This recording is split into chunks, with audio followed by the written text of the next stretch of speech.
Bonjour, bienvenue dans la série sur les vecteurs. Alors, comme pour les vecteurs, la notion de contravariance et de covariance des tenseurs est relative au choix de la base que l'on considère comme étant celle de référence. En particulier, les composantes covariantes relativement à une base deviennent contravariantes relativement à la base réciproque. Considérons la base notée EJ égale EI fois EJ comme étant la base de référence de EN2. EI étant la base de référence de EN. On note EIJ avec les indices supérieurs égale EI fois EJ, sa base réciproque. La décomposition d'un tenseur U de EN2 s'écrit sur ses bases U égale UIJ fois EI fois EJ, ou encore UIJ avec les indices inférieurs, EI fois EJ avec les indices supérieurs.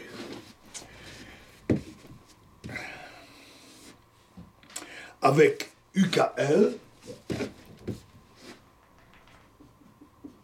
donc ici on va plutôt mettre UKL, KL, c'est pas important, c'est pour bien distinguer les indices.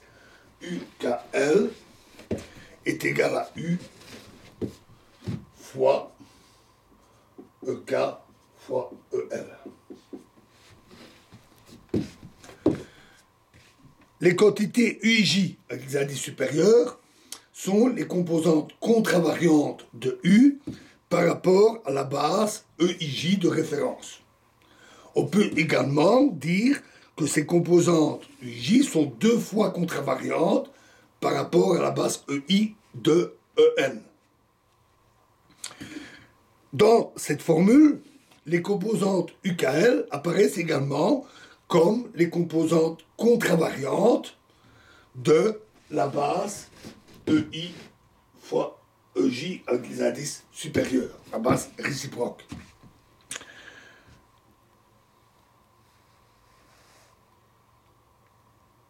Alors, et on peut dire que ces quantités sont deux fois contravariantes par rapport à la base EI réciproque de EN.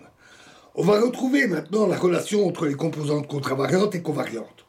En substituant dans cette relation la relation qu'il y a entre vecteurs de base qu'on a vu, on a alors U égale UIJ fois EI fois EJ est égal à UIJ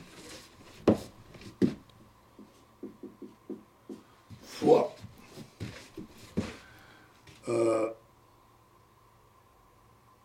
GIK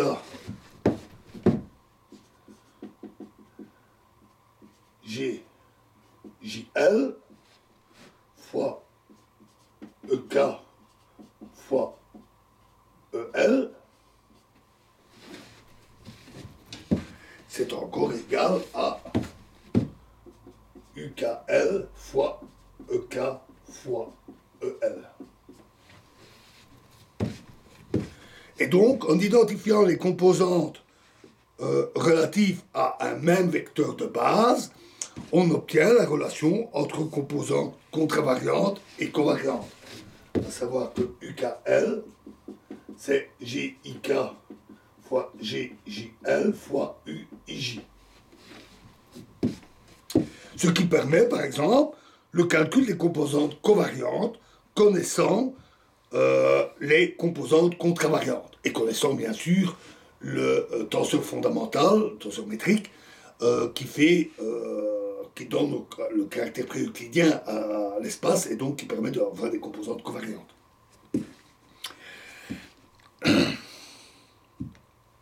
Inversement, on peut obtenir l'expression des composantes contravariantes en fonction des composantes covariantes en résolvant le système algébrique de n carré équation. Plus simplement, on peut aussi utiliser la relation entre les bases réciproques de En, ce qui permet d'écrire la relation ici sous la forme U égale UKL fois EK fois EL est égal à UKL, je ne me précipite pas,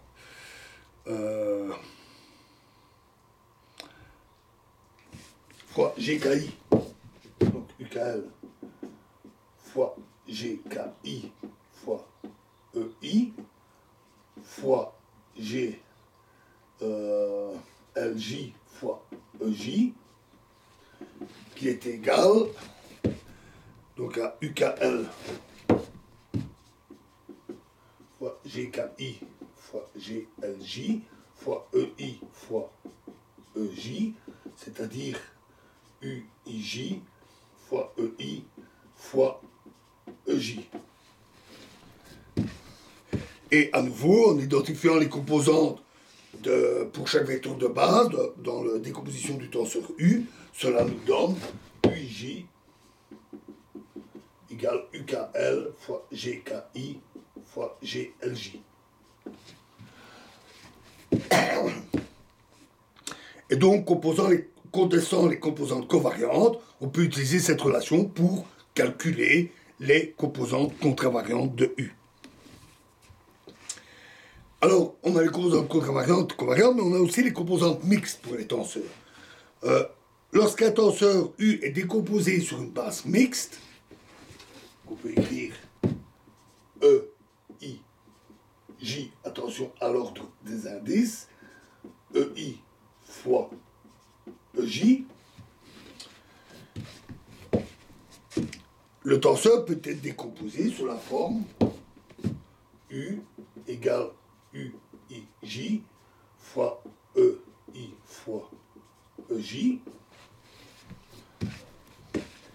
Et les composantes UIJ, ici, avec un indice supérieur et un inférieur, sont appelées composantes mixtes du tenseur.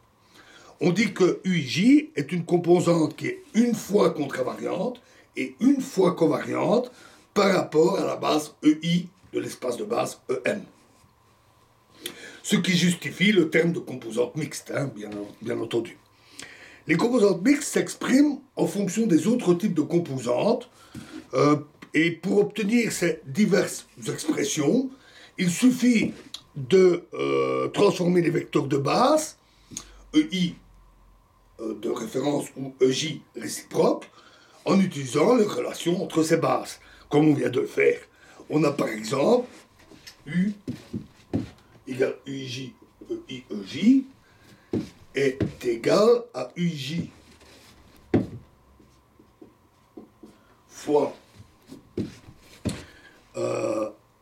GIK EK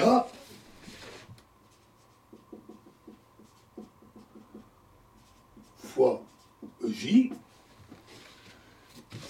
qui est égal à UIJ GIK fois EK fois EJ égale aussi à UKJ fois EK fois EJ. On voit que c'est toujours très simple. La linéarité est évidemment cruciale pour tous ces calculs. On parle d'ailleurs parfois d'algèbre linéaire. Alors, par identification des composantes, dans cette expression, à nouveau, on a UKJ égale UIJ, que je ne dise pas de bêtises, oui, fois GIK. Et inversement, on a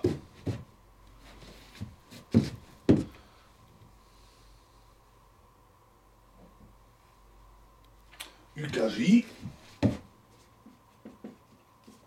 fois EKEJ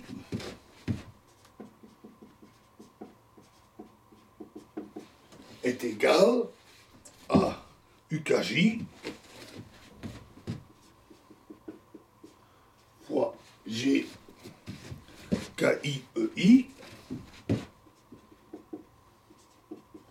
fois EJ, qui est égal à UKJ GKI fois EI fois EJ, égale à UIJ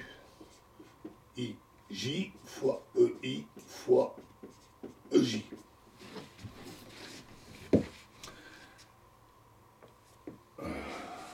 Oui, excusez-moi, j'ai inversé UIJ. Et donc, à nouveau en identifiant, on a UIJ égale UKJ fois GKI. Et à nouveau, on retrouve aussi cette règle qui dit qu'on utilise une quantité G pour relever ou pour abaisser un indice. Ici, on multiplie par G avec les indices supérieurs pour relever le premier indice. Ici, on utilise la quantité G pour abaisser l'indice. Et deux quantités G pour relever ou abaisser deux indices. Donc toutes ces règles sont assez élégantes et régulières et claires. Et dans la prochaine vidéo, nous verrons le cas des tenseurs d'ordre quelconque. Je vous remercie.